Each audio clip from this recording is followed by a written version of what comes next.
Cerita Tular Nalar, bukan sekadar paham. Program kerjasama Jaringan Radio Komunitas Indonesia dan Tular Nalar kali ini hadir kembali di hadapan pendengar dan pemirsa. Bersama saya Sinam Sutarno yang akan ngobrolin beberapa tema permasalahan literasi digital, khususnya bagi warga lansia bersama narasumber-narasumber terpilih. Saat ini kita sudah bersama dengan warga lansia yang akan kita ajak ngobrol tentang lansia teladan, hoax pantang disebarkan.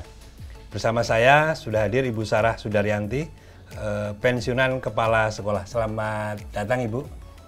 Selamat datang. Terima kasih sudah bergabung dalam cerita Tular Nalar. Kemudian juga ada Mas Giri. Selamat datang Mas Giri. Ya, halo Mas Sinam, halo pemirsa dan pendengar semua. Sehat-sehat Mas Giri? Alhamdulillah sehat Mas. Baik, mungkin ke Bu Daryanti. Bu Daryanti mungkin bisa berbagi kepada kita semua. Aktivitas saat ini apa Bu? Terima kasih waktu yang diberikan pada saya, khususnya pada para pemirsa dan pendengar. Saya perkenalkan, saya pensiunan PNS yang pertama diangkat jadi guru SD itu tahun 78. 78, saya belum lahir itu Bu. Luar biasa. Pensiun tahun 18 Juni tahun 18, terakhir di Kepala SD Negeri Gebang, Kecamatan Banjarsari, Surakarta. Dan setelah pensiun hampir kurang lebih 5 tahun ini, kegiatan saya untuk mengikuti kegiatan masyarakat baik di PKK, Dasawisma, setiap kegiatan lansia saya mengikutinya, baik itu juga kegiatan senam lansia. Jadi masih beraktivitas terus ya Bu? Jadi Aktif, ya. untuk Luar mengisi waktu luang selama pensiun ini, biar nggak cepet pikun. Tetap sehat yang penting Ya. Bu. Baik Bu, saya mau bertanya Bu. Ibu pernah melihat pesan seperti ini? Pernah melihat dan sering mendapat. Ibu tertarik dengan tawaran hadiah yang ada di sini. Ini kan pesan dapat 125 juta dari Shopee. Ya, Seperti ini. oh iya, seperti ini saudara. Iya. Pertama kali mendapat itu ya nggak tertarik tapi senang gitu. Senang ya? toh. Hadiah Wah, gitu ya? dapat hadiah gitu. Tapi setelah itu saya kirim ke anak saya yang di Jakarta. Terus saya bilang ini dapat hadiah. Bu, jangan percaya dulu, tak ceknya dulu nomor yang harus dihubungi. Setelah lama itu dicek, ternyata anak saya itu enggak betul, jangan percaya. Nanti kalau dapat lagi enggak usah direspon gitu. Jadi enggak langsung terus, ya seneng sih pertama, tapi langsung saya tanyakan anak saya, kantornya coba dicek bener lah gitu. Terus ternyata tidak, jadi ya nggak jadi dapat hadiah. Nggak jadi dapat. Tapi kasus ini juga di tetangga-tetangga atau yang Ibu tahu itu juga terjadi? Saya tanya, kalau adik saya juga ada teman gitu, oh saya juga sering dapat kayak gitu, tapi nggak usah ditanggapi gitu. Oh, gitu. Jadi ternyata banyak yang dapat 100 juta, 70 atau Baik banget macam-macam. ya. Gitu. Baik banget. Tapi kan harus dicek nomor ini gitu, ternyata kan nggak ada. Oke. Mas Giri mungkin bisa dikomen. Ini Iya, harus dicek baik, kata baik. Ibu tadi Bu Daryanti. Iya, beliau Bu Daryanti ini sudah sangat luar biasa ya, tidak percaya langsung dengan iming-iming hadiah penipuan via media digital ya. Jadi mengonfirmasi melalui anak. Nah, ini tentunya support system orang-orang sekitarnya harus peduli, dan warga lansia pun seperti Bu Daryanti pun jangan malu bertanya sebenarnya dengan model-model pesan atau informasi-informasi yang diterima, baik itu melalui SMS, telepon, chat sekarang ya Bu ya. Dan cara Ibu sudah benar mengkonfirmasi, senang walaupun dapat hadiah, tapi belum tentu tadi belum tentu benar, dan benar ternyata ketika dikonfirmasi oleh anak Ibu di Jakarta tidak ada seperti itu, undian-undian seperti itu. Gitu Mas Sinam. Mungkin pernah ada yang kasus-kasus yang Ibu tahu nggak yang didengarkan di sekitar Ibu misalnya? Banyak itu juga Mungkin pernah. sampai kena misalnya. Kena itu yang malah kakak ipar adik saya sendiri itu ditelepon katanya suaminya nabrak orang sampai meninggal di Jakarta gitu. Tapi karena dia langsung panik dan percaya ini harus membawa uang hampir 60 juta untuk nangani yang meninggal itu. Terus ternyata isi kakak ipar adik saya itu langsung apa percaya, langsung perhiasan uang, kebetulan punya uang, dibawa langsung ke Jakarta. Ini harus naik pesawat, harus cepat gitu. Ternyata juga sampai di Jakarta harus itu ada seperti suara suaminya juga telepon, Bu ini uangnya nanti kasihnya Pak siapa gitu, pokoknya harus ditemui Pak ini bajunya ini gitu. Setelah di bandara ternyata uang itu juga diberikan, katanya nanti nunggu suaminya sebentar lagi datang gitu. Ternyata sampai sore, sampai hampir malam kok enggak ada yang datang suaminya. Terus kebetulan adiknya yang di Solo tanya, Mbak ini di mana? Ini aku kok di Jakarta, di bandara gitu.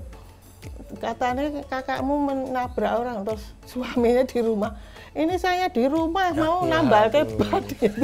Waduh. Itu sudah sampai di Jakarta naik pesawat akhirnya. Terus dah diem jalan ke kantor polisi minta tolong dibelikan tiket, kebetulan masih punya uang sisa 1 juta itu. Terus sama petugas polisi itu dibelikan tiket untuk pulang ke Solo itu juga karena langsung panik dan percaya itu langsung itu. Ini ada 2 peristiwa Mas Giri. Yang satu tadi Ibu kan ini ya mengkonfirmasi, tapi ada yang mudah percaya. Kira-kira kenapa ada orang yang langsung mudah percaya begitu? Ya benar Mas, ini model-model telepon krisis ya istilahnya kalau di kita pelajari bahwa telepon krisis ini memang mengundang kepanikan. Kekhawatiran dan bukan tidak mungkin tadi ada yang sampai ke Jakarta, mungkin juga pernah ada yang modus mentransfer uang dan ini kejadiannya memang para sindikat ini biasanya mengenali lingkungan, siapa keluarganya, kemudian apa yang perlu dilakukan, di mana tinggalnya mungkin anaknya misalnya sekolah di Jogja dia tahu bahkan. Dan ini hal-hal bisa dipelajari oleh para sindikat-sindikat. Dan sudah barang tentu yang Ibu lakukan tadi sebenarnya memang pertama ya mengkonfirmasi benar nggak yang di subjek atau orang yang ditujuin yang ditelepon ini adalah benar adanya kecelakaan. Malah si saudara ipar Ibu nggih konfirmasi sudah menyerahkan uang di Jakarta di bandara, baru mengonfirmasi apakah suaminya kecelakaan, ternyata di rumah saja. Ini kan kepanikan yang dicoba dimanfaatkan, dieksploitasi dan akhirnya menimbulkan. Karena orang panik itu tidak logis Mas, benar, tidak pernah bisa berpikir pikirnya nggak bisa tenang, panik itu terus pokoknya harus selamat, harus bisa ditebus dan banyak modus-modus yang digunakan sindikat yang mereka mempelajari sebenarnya dengan lingkungan kita yang baik media sosial atau orang-orang yang tidak kita kenal. Begitu Mas Inam. Jadi kalau panik sebaiknya tidak ngambil keputusan apapun, tenangkan diri dulu, baru kemudian mencari informasi begitu. Baik, gitu cari informasi yang benar. Itu aja nggak tanya-tanya bahwa habis nyuci belum dijemur langsung berangkat gitu, pokoknya panik. Setelah sampai sore nggak pulang, adiknya yang di rumah di Solo kan telepon. Ini kamu di mana Mbak? Itu terus ternyata aku nih bandara Jakarta. Jarene masmu nabrak. Terus suaminya sing telepon, aku teh ngomah gitu. Ternyata suaminya di rumah tadi pergi cuma betul ke ban mobil gitu. Mungkin ya itu dimanfaatkan. Kepanikannya. Oke, baik. Kepanikan menjadi salah satu faktor, jadi yang penting jangan panik dulu, tenangkan diri dulu. Bu, selanjutnya saya ada video, penayangan video seperti ini, postingan seperti ini. Ridwan Kamil ya. Iya, tadi malah hampir sudah baca tadi pagi aku. Oke, tadi pas ini kan mungkin nanti pemerintah juga bisa melihat ya di tayangan begitu. Nah, kalau melihat postingan seperti ini, gimana perasaan Ibu? Pertama saya baca judulnya itu ya tertarik gitu, wah puji Tuhan kalau anaknya Pak Ridwan Kamil udah ketemu, terus saya kan ingin tahu,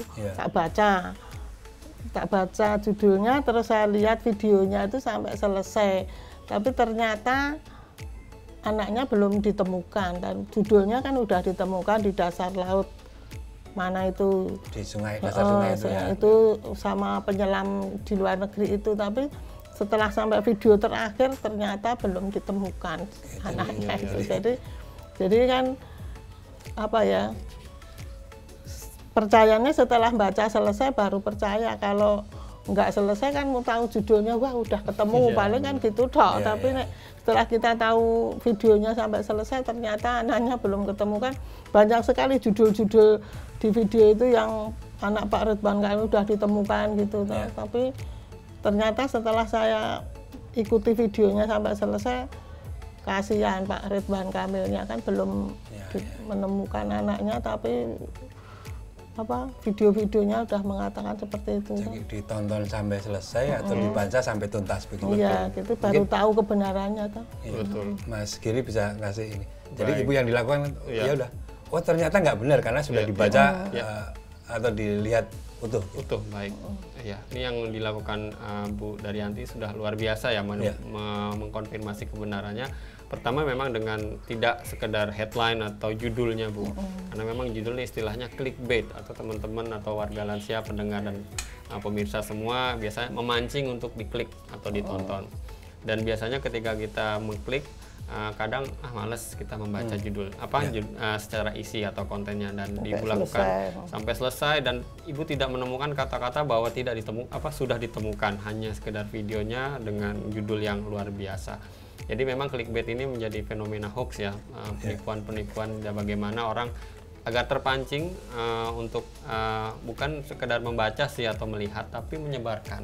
Dan ibu tadi sudah benar ya Bu, membaca utuh dan tidak disebarkan ya Bu? Enggak. Tidak disebarkan. Ini yang lihat sendiri. Nah, dilihat sendiri. Kalau bisa sih memang berhenti di kita. Jadi jangan sampai ini sudah tidak benar. Bu Daryanti sudah mengkonfirmasi, tidak ada juga validasi dari otoritas ya Bu ya terkait penyelamatan atau SAR di sana bahwa jenazah Mas Eril sudah ditemukan.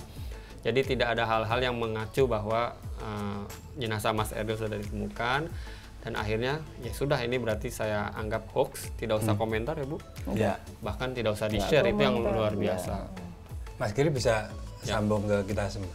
Bagaimana kemudian kita semua bisa mengenali itu hoax apa bukan? Baik, dari yang banyak sih Mas, sebenarnya hoax ini sudah menjadi keprihatinan bersama nih Bu Daryanti juga, bahwa hoax di media sosial, di grup chat kita, kemudian mungkin juga di kita mencari di internet juga banyak informasi yang salah. Biasanya informasi yang kita sebut hoax adalah informasi yang dipotong ya, biasanya di frame atau disorot sebagian saja, atau malah mungkin memang benar-benar sengaja informasi itu dipelintir. Tadi jenazah Mas Eril, anak Ridwan Kamil sudah ditemukan, padahal tidak pernah ada informasi resmi dari otoritas terkait bahwa jenazah Mas Eril sudah ditemukan. Itu dipelintir sekali. Ya tujuannya sudah barang tentu tadi klik untuk dilihat videonya atau mungkin mengunjungi linknya tertentu. Kemudian juga biasanya informasi-informasi ini provokatif, ya, mengundang keprihatinan, spontanitas kita, wah luar biasa dan seterusnya, sehingga kita bisa percaya bahwa itu adalah informasi. Dan tidak jarang informasi-informasi hoax ini juga mendiskreditkan atau membuat sorotan-sorotan negatif pada salah satu orang atau salah satu pihak, atau bahkan orang-orang yang mungkin kita kenal dengan baik gitu. Misalnya menjelang pemilu juga ya. Iya, itu yang juga cukup memprihatinkan ini. Bentar lagi ya Mas, kita harus waspada makin selalu. Panas. Iya, makin panas Bu, benar. Baik, Bu, mungkin di penghujung obrolan kita bisa di himbauan atau saran kepada kita semua, terutama kepada warga lansia, agar kebal hoax dan kemudian kita menjadi bagian dari yang melakukan pencerahan melalui media yang kita pegang saat ini. Khususnya untuk para lansia, himbauan dari kami untuk tidak cepat percaya dengan berita-berita yang kurang jelas kebenarannya, karena banyak kasus yang sudah terjadi. Yang sering saya hadapi itu banyak orang yang tertipu karena panik, karena percaya. Jadi himbauan kami khususnya kepada para lansia untuk tetap tenang kalau mendapat berita-berita yang mengejutkan. Jadi harus dicari kebenarannya dulu, tidak mudah percaya dan tidak langsung panik. Jadi harus tenang, dicari kebenarannya dulu supaya itu tidak merugikan diri kita sendiri dan selalu waspada dengan situasinya. Baik, tetap tenang dan cari informasi lagi.